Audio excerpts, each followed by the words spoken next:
मी नागेश बापूराव पाटील आष्टीकर लोकसभा सदस्य म्हणून निवडून आलो असल्याने दत्त महाराज, हिंदू हृदय सम्राट बाळासाहेबजी ठाकरे व माझे वडील बापूरावजी पाटील आष्टीकर यांना स्मरून शपथ घेतो की मी विधीद्वारा स्थापित भारतीय संविधानाप्रती अनन्य श्रद्धा व निष्ठा बाळगीन, भारतीय संविधानाचे आणि भारतीय एकात्मतेचे निर्भयाने ऐसा नहीं करना है स्मरण करेन आणि जे कर्तव्य आता मला प्राप्त होते आहे ते नेकीने पार पाडेन।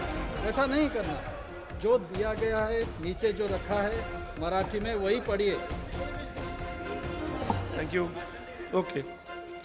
मी नागेश बापूराव पाटील आष्टीकर लोकसभा सदस्य म्हणून निवडून आलो असल्याने गंभीरपणे प्रतिज्ञा करतो की मी विधीद्वारा स्थापित